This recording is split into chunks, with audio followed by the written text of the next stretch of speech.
Ireland and Tonga first played against each other at the 1987 Rugby World Cup, and on that occasion the score was 32 points to 9 to Tonga. And then they played in 2003 in Brisbane in Australia when Ireland were on tour down under, and that score was 40 points to 19. So what was in store for us in Nantes yesterday when Ireland took on Tonga for their third time, but this time in the Rugby World Cup.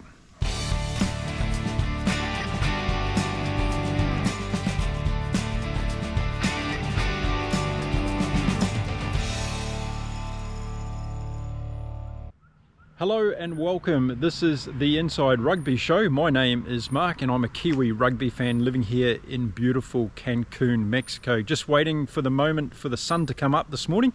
It's going to be another glorious day here, but before we get on talking about the weather in Mexico, let's talk about rugby in France. And yesterday, the Irish team played against Tonga and a much anticipated game in Pool B, where a lot of people think there's going to be some upsets. Now, I'm not one of those people that think the South Pacific team is going to necessarily cause an upset in this year's Rugby World Cup.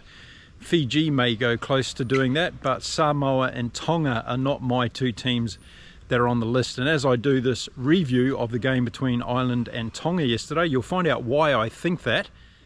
Now, if you'd watched my preview video of this game, you would have seen how I talked about how I thought Ireland were going to control the game, and that would have been through Johnny Sexton at number 10 in the initial phases, and also through the set pieces. I thought Ireland were going to be too dominant for Tonga in those phases. Also, when Ireland did achieve that in the game, they were going to have the ability then to be able to use the ball wide and use the pace and power that this Irish team has in their backline. And that's pretty much how the game went. And we saw in the first few minutes a very tight tussle. Of course, Tonga were coming out for their first game in this year's Rugby World Cup, whereas Ireland had already had that thrashing they put to Romania in their previous game. Now, something I want to talk about that's very evident when the top nations play the evolving rugby nations, not only in this World Cup but in test matches in general, is the difference between the two teams in terms of structure and obvious experience. And we saw it again yesterday or the other day when the All Blacks played against Namibia. And I have a lot of people making these comments on my channel about how these games against the smaller rugby playing nations are an absolute waste of time and they kill the spectacle for the Rugby World Cup. Well, I disagree with that, because one thing that these smaller nations need is they need the opportunity to play against these nations, to inspire young kids to come on and play the game of rugby, and to attract staff like coaches and the key people that are going to help these nations grow. Now, in some of these nations that hasn't happened over the year, and you could argue that Tonga is one of those nations where they haven't always attracted the best people, and they also haven't attracted enough investment from World Rugby, and that's a whole other video that I could make talking about how World Rugby structures its investment around the rugby world. But when it comes to playing these games, you'll find that teams like Ireland and New Zealand and France and South Africa, who are playing these smaller nations, they do find it hard to start off with in terms of getting their game into gear and into rhythm, because they're playing against structures that are a lot less formal than what they're used to. And on the flip side, when these smaller nations don't play against the bigger nations, they don't get the experience of playing against those types of formal structures and processes that these top teams have. But the top teams don't have the experience of playing against this kind of informal structures. So it works both ways.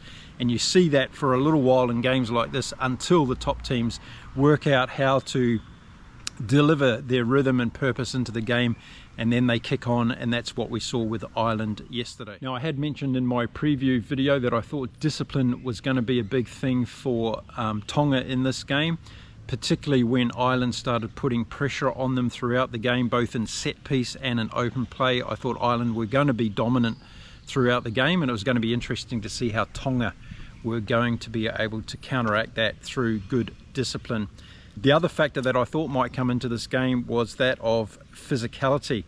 And of course, when we think of the South Pacific teams, we think of big guys. There was a guy in this game who was 150 plus kilos. and we think about the brute force that these teams play. But we also don't think about how well class and precision and execution of skills overcomes this in most games, and we saw that yesterday with Ireland against Tonga. Once Ireland kicked into their rhythm, they were able to use their pace, their skill, their guile, their pinpoint accuracy to be able to score tries, set up pieces of play, and basically outclass Tonga in just about every facet of the game. And I've got to say, I was very, very impressed by Ireland. I thought that once they clicked into gear, it took them about 5 or 10 minutes to get going. Once they clicked into gear and using that little maestro of Johnny Sexton, he's not too little I guess, Johnny Sexton in number 10 to manage the game in terms of picking his angles to get Bundyaki and Gary Ringrose into the game, but also just keeping the pressure on Tonga with good strategic kicking, whether it be a chip over the top of the Tongan backline and getting those big boys to turn around and chase the ball, or whether it be setting a kick downfield to get territory possession for Ireland, and that's exactly what they did. So as the game went on, I saw Ireland building and building and building into this game. Caelan Doris was huge in the first 10 minutes or so, getting a lot of steals off Tonga and really presenting himself well in there. Van der Fleer was fantastic as well, coming back into the team for this particular game. And of course that back three, including Peter O'Mahony, were for Ireland are absolutely fantastic in getting them around the pitch. And we started to see their dominance coming into the game pretty early on. Now, as the first half went on, we saw the penalty count being racked up by both sides, and that would have been quite concerning to Andy Farrell, because I'm sure he would have said to his guys as they went into this game, try and keep the penalty count as low as possible. And of course, we've seen really great discipline from Ireland in their previous games, not only in the Rugby World Cup, but also in the lead-up series through the summer series that we saw leading up to this competition. So the penalty count started getting increasing, and it was just because of that nature of the game again, playing against one of these types of teams. It's very difficult to be in the right place at the right time sometimes if you're a loose forward or if you're trying to bring up your defence quickly, and Ireland got caught out on a number of occasions there, and their penalty count started to increase as a result of that. So that was something that probably, if Andy Farrell was going to be really critical of Ireland in this game, which I don't think he needs to be, he will go away and have a look at it, just how they can keep a cap on that discipline. But when it comes to playing against the top teams, I don't think Ireland are going to run into those same issues, because they're going to be playing teams that have got the same kind of structures and they go about the game in the same kind of way. Tonga and these other teams, they're very much disruptive teams. They come at you at different angles and they do different things in the game that you probably haven't encountered for a while in a rugby match. So by the time that Johnny Sexton had gone over in the 37th minute of the first half and scored a try and converted it to put Ireland out to a lead of 29 points to 6, Johnny Sexton had then become the largest point scorer for Ireland rugby in their history. So a fantastic milestone for Johnny Sexton yesterday. And even though he talks about not wanting to put the glory on him with this Irish team, it is an individual achievement that's very, very, I guess, a large achievement, and very well done to Johnny Sexton. Love watching him playing with the intensity and the professionalism that he has over the years. So a great milestone for him in this particular game. But by the time we got to half-time, the game was over as far as I was concerned in terms of who was going to win the game. And I think what Ireland needed to focus on now in the second half was continue to build that rhythm and that momentum and the coordination. And I think this is what this Irish team is really, really good at doing. They keep the pressure on and they keep going for it. And we saw that both in the forwards and in the backs. Just before half-time, and we had an extraordinary long first half in this game. It ended up being about 46 minutes. But just before half-time, we saw Tonga creating a number of raids towards the Irish line through their forwards and turning over some really, really good phases of play. And ultimately, we saw Fifita go over for a fantastic try just right on half-time for Tonga, and that was a good consolation for them, I thought, after the periods of play where they did play quite well in the first half in different areas, but they were getting thrashed in the lineouts, they were getting beaten in the scrums, and they were just finding it hard to get clean ball from this Irish team. But then when Ireland used their power, pace and advantage of skills in the back line, that's when they were really able to put the sword to Tonga. And I think by the time we went in for half time, a lot of people might have been surprised that Tonga were so far behind. I wasn't one of those people. I was expecting Ireland to do this to Tonga. It was evident to me at half time that this run for Tonga yesterday, being their first game in this year's Rugby World Cup, was going to be a good thing for them. I think they needed this hit out just to learn a lot about how the other teams are playing, particularly the top ranked team in the world, and also to get some of those nerves and jitterness and take those training skills from the training field and bring them into a real Rugby World Cup game. So I thought at half time, yep, this is a really good experience for Tonga. This is going to set them up to maybe be better in this Pool B as they go forward with their future games. Don't forget, they've sat around for about 8 days watching this Rugby World Cup, and that's probably not easy for any team who want to get out there and get playing. And Ireland had come off the back of that win against Romania, already having a lot of their systems and plays in place. So that was the significant difference I felt by half time. Ireland were the far better team, using their advantages, that being the set piece. Their forward play was fantastic, and once again we saw Bundy Archie highlighting the Irish backline and really getting them on fire. The only real downside of the first half for Ireland, instead of just the penalty counts, would have been the yellow card by Peter O'Mahony, and I think that would have been a little bit concerning as well for Andy Farrell. Again, a situation where Ireland were trying to work very much on their discipline, and we all know going forward in this Rugby World Cup, discipline is going to be one of the big things. And we've seen in a lot of the games now the interpretation by the referees on different things, the different TMO interpretations as well, based on the same law. And whether you and I like this or not, this is going to be an issue throughout this Rugby World Cup. So I don't think we need to be spraying around negative, disrespectful comments about the situation in the Rugby World Cup. I think it's going to affect a lot of the teams. We're already seeing it in this Rugby World Cup, where you could look at two groups of referees, and we saw that in one of the games yesterday. I can't remember what game it was. It might have been Wales against Portugal. We actually saw the three officials on the field, who were all referees in their own right, looking at a situation in a different way and actually having an open conversation about it. So that's how difficult it is for the referees to imply the law, because everybody's looking at it in a slightly different way. And that's where I think we're getting a lot of confusion in this Rugby World Cup.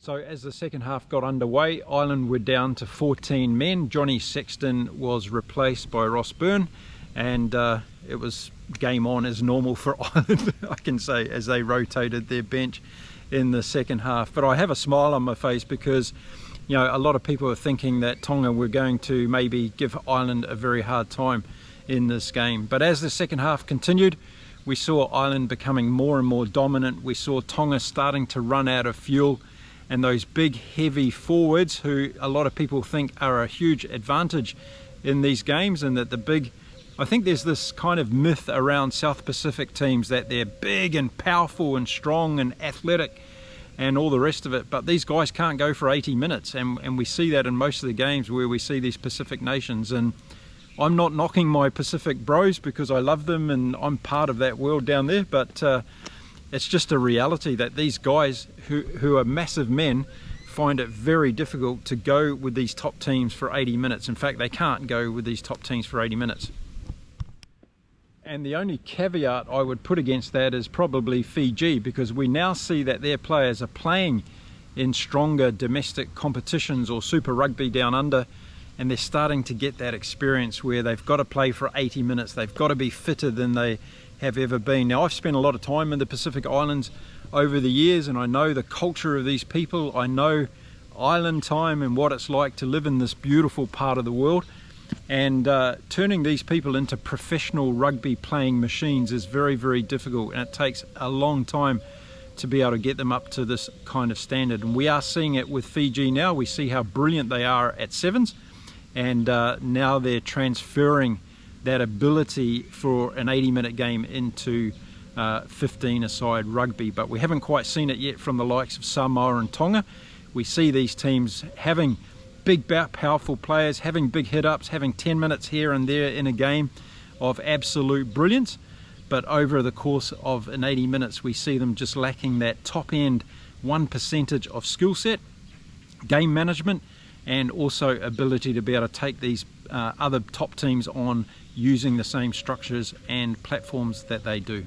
Another thing I like about this Irish team is that they can score tries through the forwards and through the backs. Some teams rely really on pushing their ball wide and getting their backs to be the main try scorers in games, but Ireland can score brilliantly through both, and we saw an example of this in the first half with Doris's great try and the forwards breaking up through the middle, and good offloads and good handling skills that this Irish team has.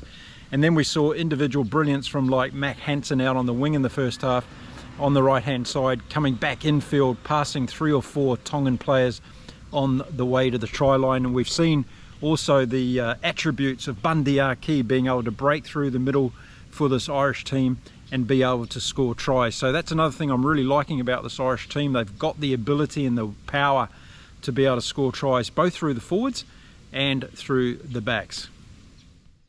And between the 59th minute and the 65th minute in this game, we saw Ireland really putting a roll on, and there was 2 tries in particular that I was really impressed with. The first one was James Lowe try.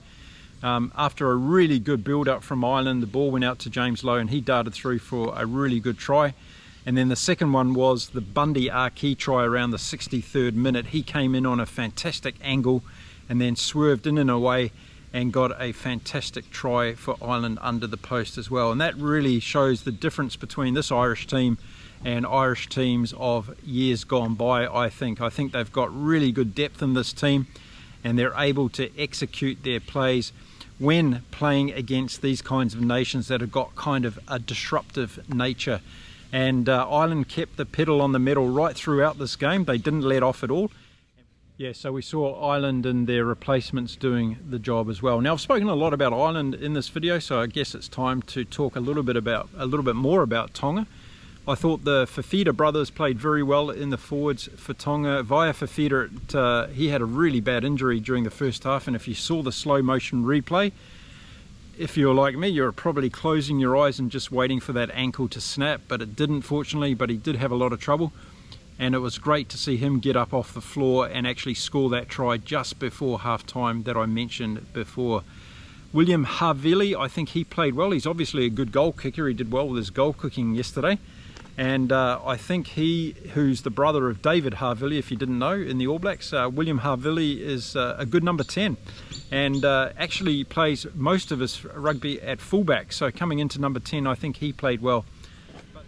But I think Tonga would have woken up this morning, the day after the game, and probably thought, yep, that's what it's like to play against the #1 ranked rugby team in the world at the moment in Ireland. And I think there would have been a lot of lessons learnt. So I think in summarising the Tongan performance, I'd say they probably would have learnt a lot from this game. They would have been better off for the run, but they've got to get their execution skills up. Some of those passes and kicks, Keita on the wing had a bit of a shocker on 2 or 3 occasions where he dropped the ball, which led to an Irish try, or he kicked the ball out on the full from in a defensive situation. And it's just little things like that that put pressure back on the team. And even though these players recognise what they're doing at the time, this is where the top teams really put the nail to you, and they just keep performing and turning up. So that set up a line-out situation for Ireland with that particular kick-out that I was talking about from Keita. And then Ireland were able to go on the attack, and they actually scored a try from that situation. So I think Tonga are going to be pleased to have that first game out of their system, and maybe to get some of those nerves unravelled as well. And they will be now looking forward to go ahead and really cause some problems in this Rugby World Cup if they can. But I don't think they're going to be able to, because I think Tonga is one of those teams who has a really good 10 or 15 minutes in them, but across the 80 minutes they're going to struggle. Ireland impressed me very much across the whole field yesterday. As I said, their backs were very good. Hugo Keenan as well, I haven't mentioned him yet. A good 50-22 as well in there. And again, rugby intelligence coming into it, reading the game at the back, seeing that Tonga were out of position, put the kick through and got a 50-22 for Ireland at that particular moment, which also then finally led to another try. So their game intelligence, I think Ireland is very, very good. Sexton is obviously very pivotal in the number 10 jersey. But when Rossburn came on in the second half, we saw that momentum continue from Ireland, but the game was well and truly won at that stage. So standouts again, Bundy Aki had a great game. James Lowe had a good game, both with ball in hand and also kicking. He cleared the ball on a number of occasions. He was really, really good.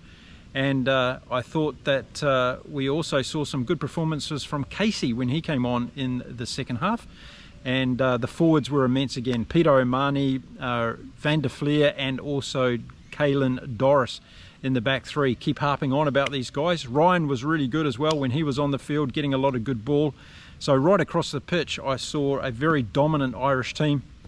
And for those people out there that are calling Ireland off in this Rugby World Cup and then they're going to choke, I tell you what, there's going to have to be a really, really good team that beats Ireland and puts them out of this Rugby World Cup, because in my eyes, they're playing really, really good rugby. So a very comprehensive win, 59 points to 16 for Ireland over Tonga yesterday. 8 tries to 1, 7 conversions to 1, and 1 penalty for Ireland against 3 from Tonga. A bonus point win for Ireland, which is going to be very important in this year's Rugby World Cup. So a good game, well played by Ireland. Tonga had their moments in this game, but basically we're still seeing the big gap between the Tier 1 nations and the evolving rugby nations in the Rugby World Cup. Now I'm going to be heading back now to watch some more games today. We've got 3 fantastic games again today on this Sunday, the second weekend in the Rugby World Cup. I'd love you to stick around here with me on Inside Rugby. The way to do that is to hit the subscribe button, give this video a little thumbs up if you like my review of this game, and I'll be coming back to talk about all those wonderful games we've got for this weekend, but also heading into next weekend, and that Irish-South Africa clash is looking absolutely massive now, isn't it? So thank you for watching my videos. I really appreciate it. I'll be back again soon. Until then, stay well, stay safe, and keep enjoying the 2023 Rugby World Cup. Bye for now.